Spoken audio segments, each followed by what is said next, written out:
Good morning student, कैसे हो? Welcome to Navjivan Garhsana YouTube channel. आ जाइए फटाफट ऑनलाइन। कल आपका लेसन चल रहा था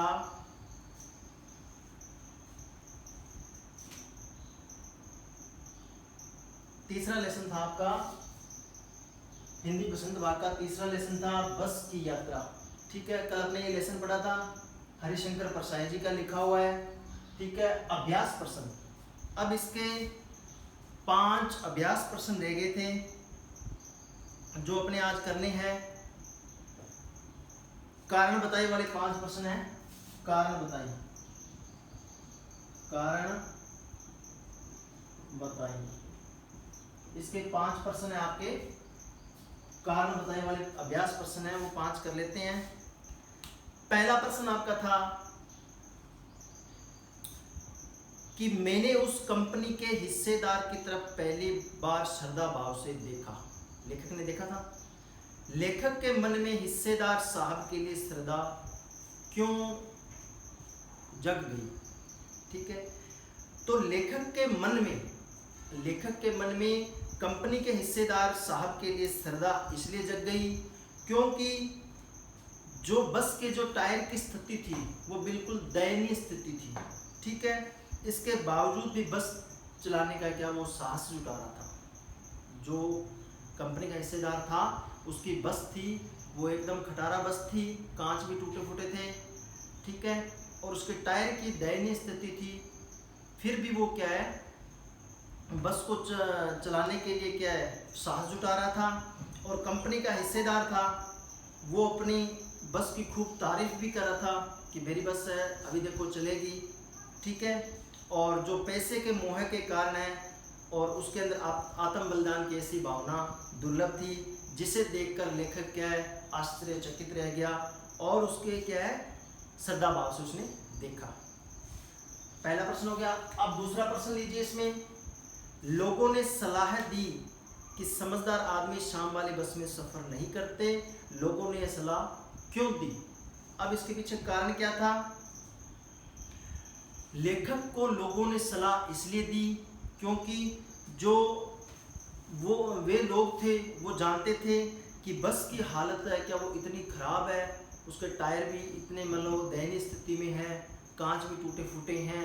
ठीक है, एकदम खटारा बस है, तो इसलिए बस का कोई भरोसा नहीं है कि वो अपने गंतव्य स्थान पर पहुंचेगी या कहीं बीच रास्ते में भी छोड़ देगी, तो क्या पता कहीं शाम हो जाए।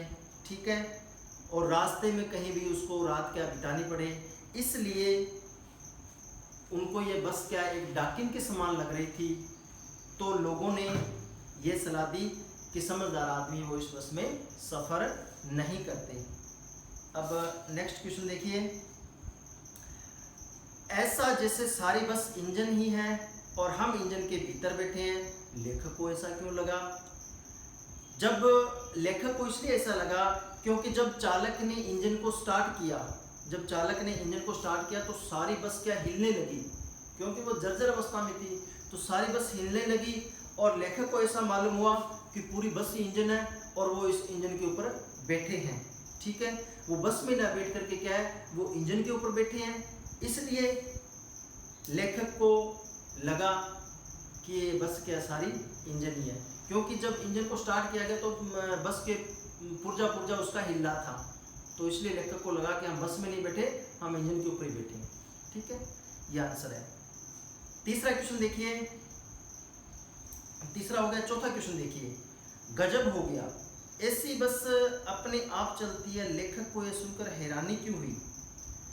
चौथा प्रश्न है वो देखिए कि ऐसा जैसे यानी कि गजब हो गया, ऐसी बस अपने आप चलती है, लेखक को यह सुनकर हैरानी क्यों हुई? क्योंकि लेखक ने जब बस की वर्तमान स्थिति को इस प्रकार आश्चर्य व्यक्त करते हुए देखा, और आश्चर्य करना भी स्वाभाविक था क्यों देखने में लग नहीं रहा था कि बस चलेगी। उस बस की स्थिति ऐसी थी कि उसको देखने में ये लग नहीं रहा था कि ये बस स्टार्ट होगी तो चलेगी भी, और अगर चलेगी तो क्या ये गंतव्य स्थान पर हमारे को पहुंचा देगी। ठीक है,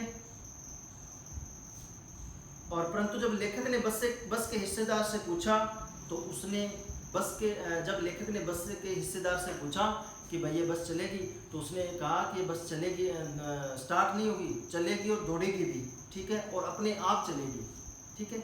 इसलिए उसने क्या सुन करके लेखक को क्या है, हैरानी हुई। पांचवा प्रश्न आपका देखिए,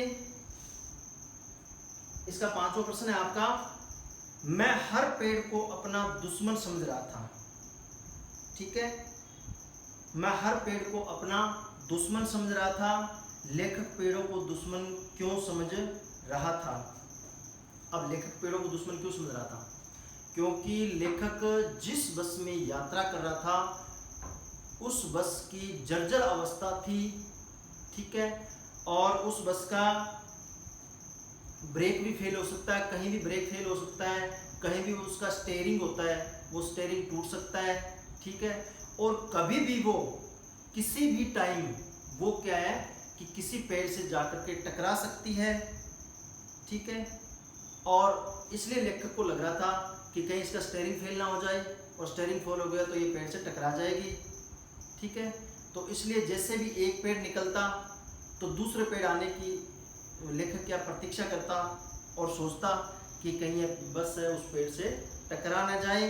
यही वजह है कि लेखक को बस क्या है, वो जो पेड़ है वो क्या है, दुश्मन लग रहे थे, ठीक है। अब पाठ से आगे वाले क्वेश्चन भी देख लीजिए, ये तो कारण तो हमारे 5 क्वेश्चन हो गए। अब पाठ से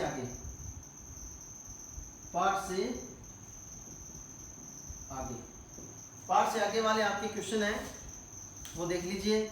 सविनय अवज्ञा आंदोलन किसके नेतृत्व में, किस उद्देश्य से तथा कब हुआ, इतिहास की उपलब्ध पुस्तकों के आधार पर लिखना है, ठीक है।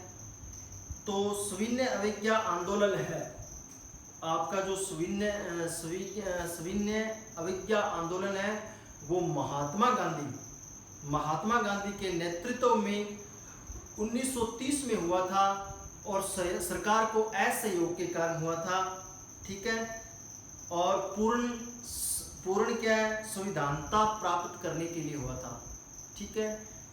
एक बार फिर सुन लीजिए कि सविनय अवज्ञा आंदोलन है वो राष्ट्रपिता महात्मा गांधी के नेतृत्व में हुआ था और 1930 में हुआ था, और वो सरकार के विरुद्ध हुआ था और पूर्णतः स्वाधीनता प्राप्त करने के उद्देश्य से हुआ था।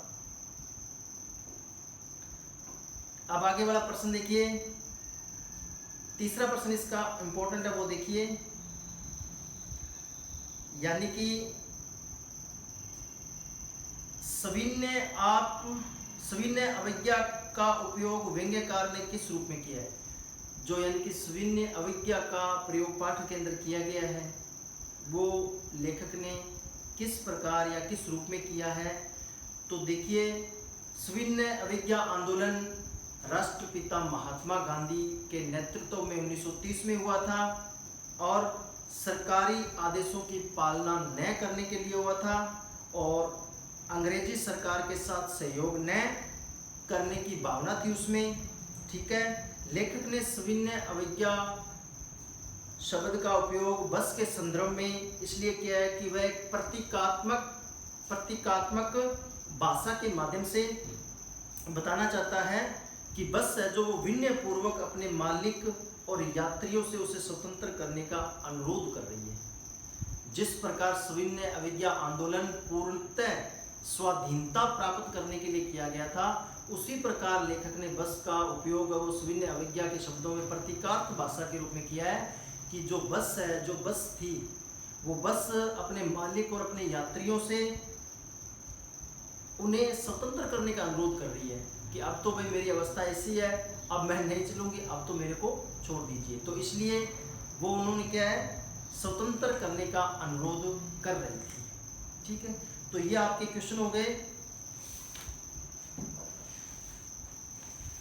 कल अपने ये वर्ड मीनिंग कर लेना, जो शब्दार्थ है ये कर लेना, जैसे निमित्त का मतलब कारण होता है, पीछे वाला जो लेसन कराया उसके भी वर्ड मीनिंग कर लेना। निमित्त का मतलब कारण या कोई साधन, गोता मतलब डुबकी लगाना, इत्तेफाक होता संयोग से, जैसे कोई चीज़ संयोग से मिलती है, इत्तेफाक अपने शब्द का यूज करते हैं। बियाबान, बियाबान होता है कोई जंगल या सुनसान जगह, ठीक है। अंत्येष्टि यानी कि मृतक का ये अंतिम क्रियाक्रम होता है, दाहक्रम भी बोल सकते हैं। प्रयाण का मतलब प्रस्थान, ठीक है, या मरना। बेताबी, बेताबी का मतलब बेचैनी। तो ये वर्ड मीनिंग भी कर लेना।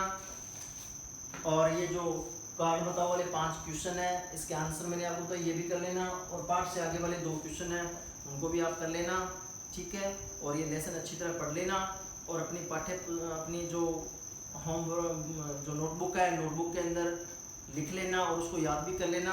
और कल अपने जो आपका जो तीसरा लेसन है, चौथा लेसन है आपका, कल आपका चौथा लेसन है दीवानों की हस्ती, इसको पढ़ेंगे, ठीक है। धन्यवाद।